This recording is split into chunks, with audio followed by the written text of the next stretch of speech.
The definition of nonparametric tests. Nonparametric tests are the mathematical methods used in statistical hypothesis testing, which do not make assumptions about the frequency distribution of variables that are to be evaluated. The nonparametric test is used when there are skewed data, and it comprises techniques that do not depend on data pertaining to any particular distribution. The number of parameters is pretty flexible and not predefined. Therefore, these models are called distribution-free models. So when we can use non-parametric tests for analysis, we can use non-parametric tests for analysis when the data are not distributed normally or when they are on an ordinal level of measurement. The next is about non-parametric test methods. There are four different techniques of parametric tests. The first is the Spearman rank order correlation coefficient. The second one is the ManWhitney U test. The next one is the Wilcoxon signed rank test, and the last is the sign test. And all the methods will be discussed by our group in the next slide.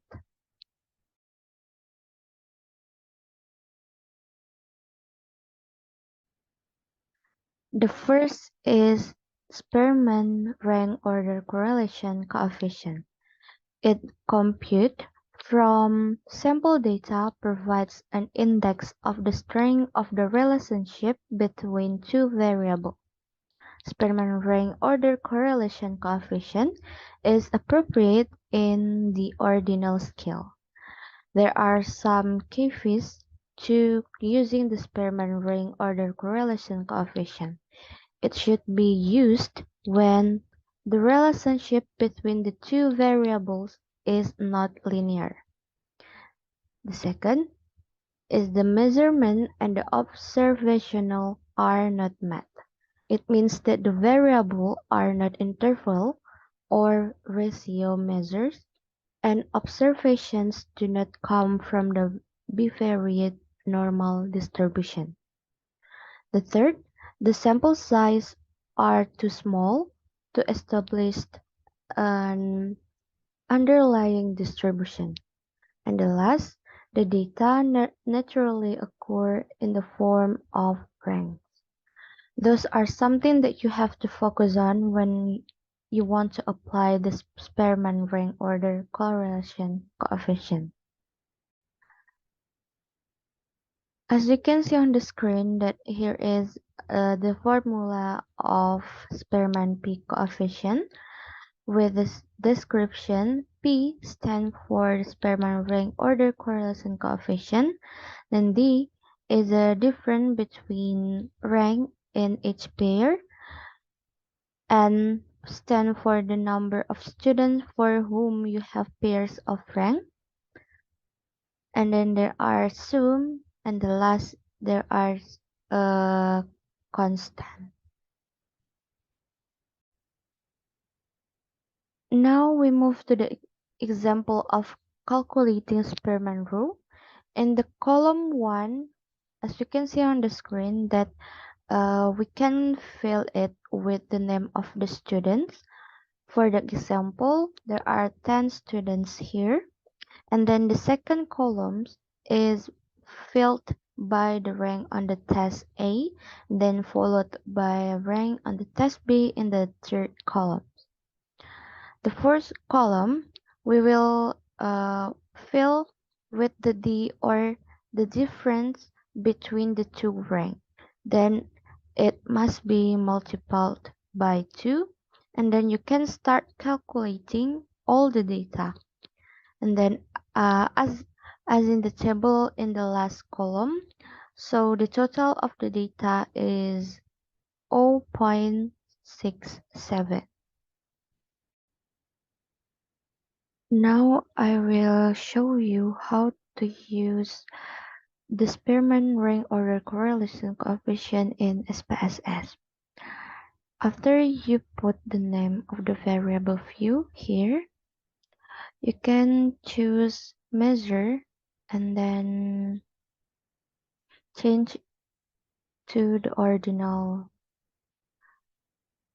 measure. Make the decimal to 0.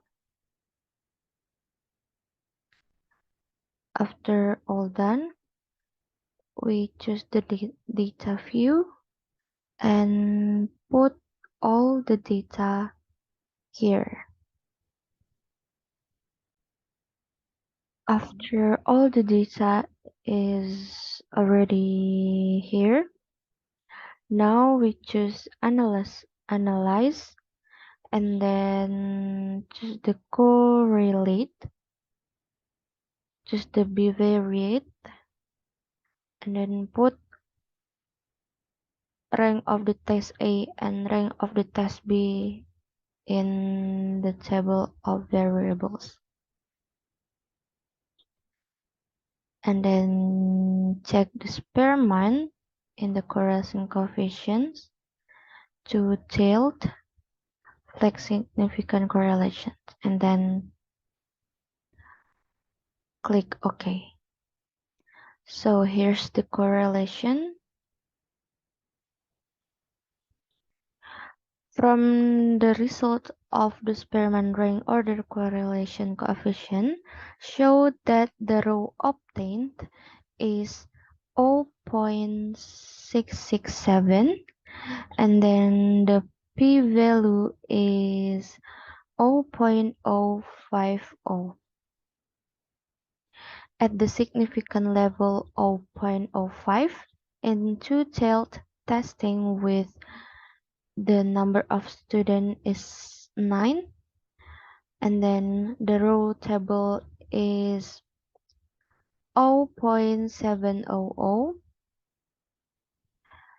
Since the row obtained is 0.667 is smaller than row table is 0.700. So we can conclude that H0 is rejected and H1 is accepted. It means that there is a significant correlation between the two variables.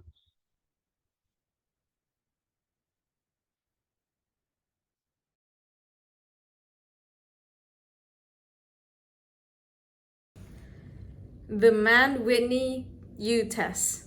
The ManWhitney U test is used to know that is applied in two independent data set that has a significant differences of their magnitude in the variable. But the z-test and the t-test cannot be applied in terms of thinking the measurements and the samples or even the normality and the equality of the data, because it is based on the rank score. And so it is only applied in the ordinary level of their type. And in this non-parametric test, they use the independent sample t-test. Here's the formula, the basic formula beside. And so 1 defines as the smallest group and 2 defines as the largest group or bigger. And so to take notes, remember that the highest score would be the highest rank that would be receiving. But when we calculate them, when adding or summing up N1 plus N2, we start off from the lowest score to the highest score. If there is a issue where these two has the same score, that's where we need to find the mean of the score before we calculate them up. And after we already got the answer, if the calculated value is lower or equal to the critical value, it means that the hypothesis is rejected. That means that if the calculated value is above the critical value, then the hypothesis is accepted.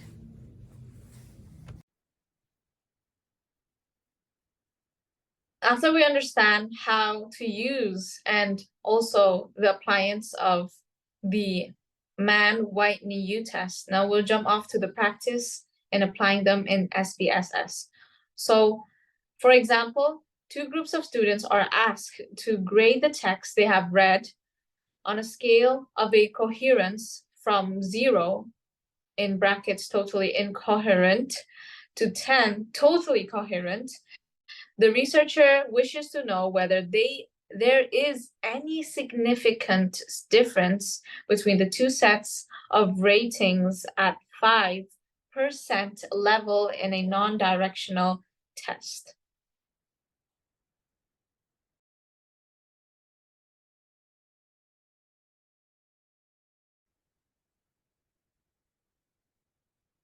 After we read the question, as well as there on page 153, there is the original text of group 1 and group 2. We would actually use the original text for group 1 and the altered text for group 2.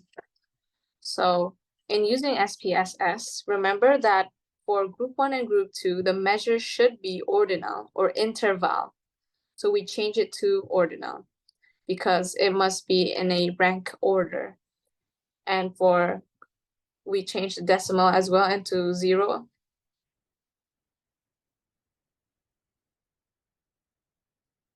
And also for the value 1 to rank, we change the values and define them as 1 labeled as group 1 and value 2 labeled as group 2.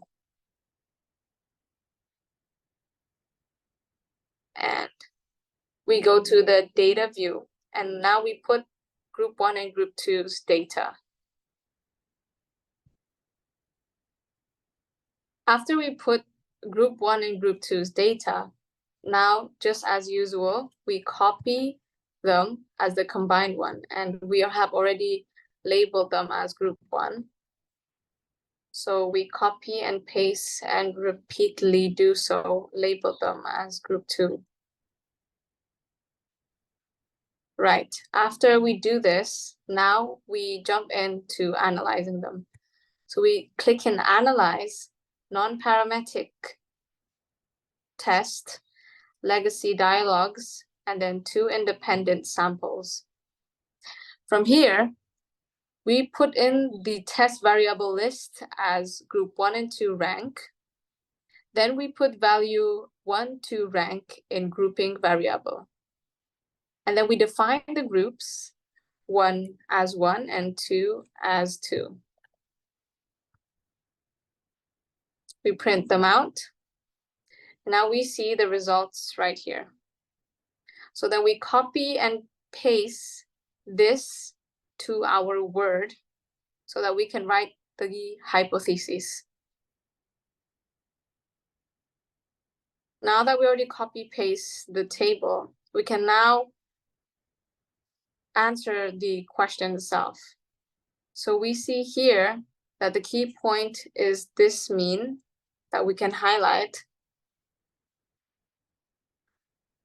And we can also mainly see this significant on the two-tail itself. That is also a key that we can compare in 0.0, or should I say 0.05 of the percent in the non-directional. So there's 2 ways that we can answer. The first one is the results of ManWhitney U test shows that the U obtained is 11 for the mean rank itself, and the P value of the Z test is 0.14. So with that definition, we can answer in 2 ways, where we see that the critical value here is 15 and it's below 11. The U obtained is below 15, which is why the null hypothesis is rejected and the hypothesis 1 is accepted. And for the p-value can also be viewed by the p-value of the z-test, where this, or the 0.014, is lower than 0.015. 0.05, which is why null hypothesis is rejected and the one or hypothesis 1 is accepted. So that it means that there is a significant difference between the two sets of rating. So we follow up the H, or should I say the H1 of our hypothesis.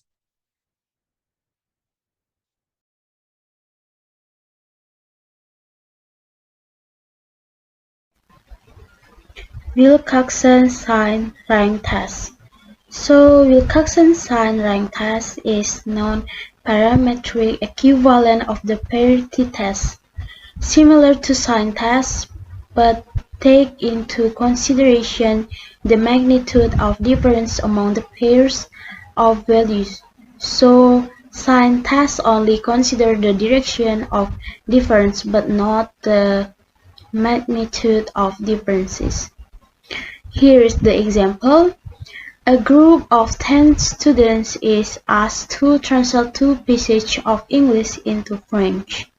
The following tables show the number of errors made by students. So we can see the table, and the result is the sum of the positive rank is 2 plus 4.5 equals 6.5. While that of the negative rank is 38.5. Take the smaller of this as the value for W at the significance level 0.05 in a non-directional task for n equal 9. The critical value is 5. Since the value of W is larger than the critical value, the null hypothesis cannot be rejected. It means that there is no significant difference between two datasets. Using SPSS to perform the Wilcoxon sign rank test. So I have already input the data from the table that I have explained before, but I just focus on the error in passage A and error in passage B. To find the Wilcoxon sign rank test, at first we go to Analyze and then choose Non-Parametric Test, Legacy Dialogs,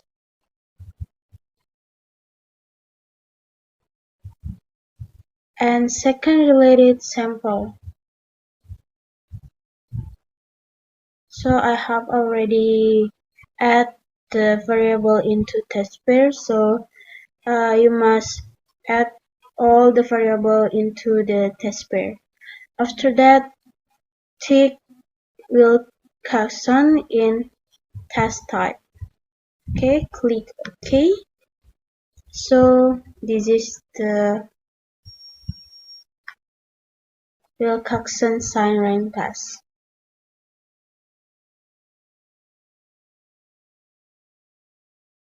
The result is H0 there is no significant difference between the two datasets.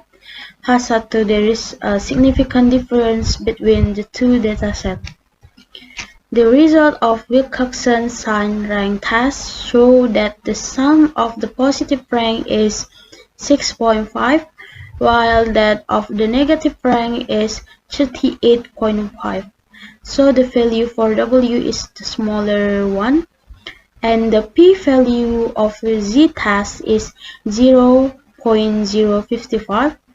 At the significant level 0.05 in a non-directional task for n equal 9, the critical value of W is 5. Since the value of W is larger than the critical value, H0 cannot be rejected. It means that there is no significant difference between the two datasets. Well, I'm going to talk about the sign task. The sign task is one of the non-parametric task procedure to test the mean difference of two groups or pair samples. The term sign task comes from the fact that the direction plus or minus is used in the task. Sign test consists of two types. The first one is sign test for small samples and sign test for large sample. For example, there are two related task groups, XA and XB. The sign task hypothesis is to prove the possibility of the difference in value of the two hypotheses, which has more a positive sign and a negative sign. Well, we are in the SPSS now. I have prepared the two data set here, the gold and silver. And now we are gonna test these data sets with the sign test. So the steps are, the first one, find analyze here, and then click non-parametric task. After that, look for legacy dialects here, as you can see on the screen. After that, find two related samples. Click. And then, as you can see on the screen, put gold as variable 1 and then silver as variable 2. Since we are going to test the two data set with sign test, so you should click sign here, checklist the sign in test type, and then click OK. And now we see the result. Okay, here, as you can see, there are two output. The first one is frequency. There are negative differences, positive differences, and ties, and the number of the total number of the frequency.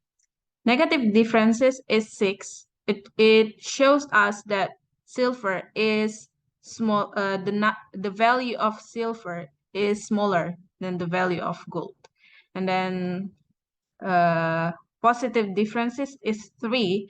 It shows us that the value of silver is bigger than the value of gold. And then ties is 1. It shows us that the value of silver is the same as the value of the gold. And the total number of the frequency is 10. And then now task statistic. It is used to decide whether there is significant differences between the two data set or there's no significant differences between the two data set. You can see that from the number here. Exact significant to tell is 0.508. So let's conclude the result from the sign test.